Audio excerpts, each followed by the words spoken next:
Donovan State Prison in San Diego is trying to free itself of any responsibility for prisoners who refuse to get COVID tests. It's asking prisoners to sign waivers if they decline COVID testing that say Donovan won't be responsible for their sickness and possible death from the virus. Donovan State Prison has the fourth highest number of COVID cases in California, so there's growing concern about this. Our investigative partners at inewsource looked into these claims, and joining me now to talk about the situation is investigative reporter Mary Plummer. Mary, thanks for joining us. I understand you're actually the reporter who got hands on that waiver. Yes, thanks for having me, Carlo. We have sources inside the prison and obtained a copy of that waiver form. It's worth noting that Donovan is a statewide hub for inmates who need extra medical care. It's home to incarcerated people who have severe mental illnesses and other disabilities, which makes, waiver forms like this, frankly, even more of a concern. I can tell you that the Healthcare Agency for State Prisons told us that these type of refusal forms are standard. That was their word for it, and that they're not used just for COVID-19, but when an inmate declines any sort of medical exam or treatment. Unfortunately, they declined our interview request, so there are still a lot of questions about the use of this form, especially during the pandemic.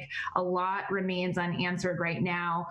But when it comes to COVID-19 testing at Donovan, an inmate who I interviewed described that there's a real lack of trust between inmates and staff at the prison. He said that he has personally seen medical staff using the same gloves on multiple people when they're performing these COVID tests, which, as you can imagine, Carlo, has some people fearing for their own health and, really worried that they could contract the virus while they're getting tested.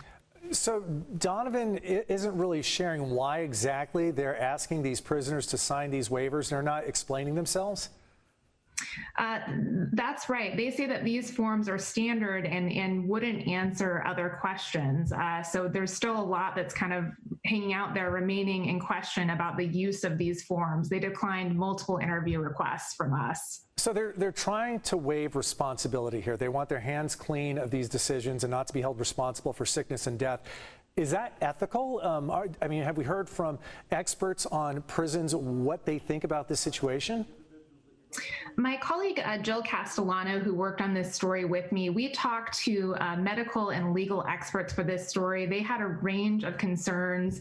Some viewed this waiver form as essentially, saying to inmates, take this test or we won't help you if you get sick.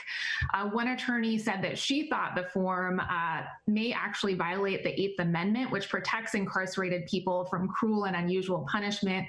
She called the form deceptive and said that she didn't think that any document like this can waive the prison of its responsibility to provide care to inmates living there. Mary, we have about 30 seconds left. In light of all this, right now, how risky is the COVID situation at Donovan State Prison?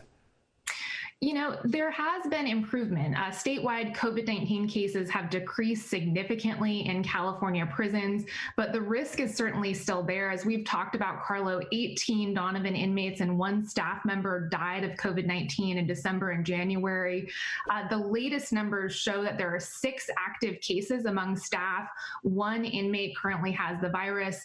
And I'll also tell you that just 20% of inmates have been tested in the last 2 weeks. Donovan has among the lowest testing rates of California prisons right now. Mary Plummer with inewsource.org, keeping us focused on the situation with COVID at Donovan State Prison. Thanks, Mary. It's good to see you again. We'll see you next Tuesday. Thanks, Carlo.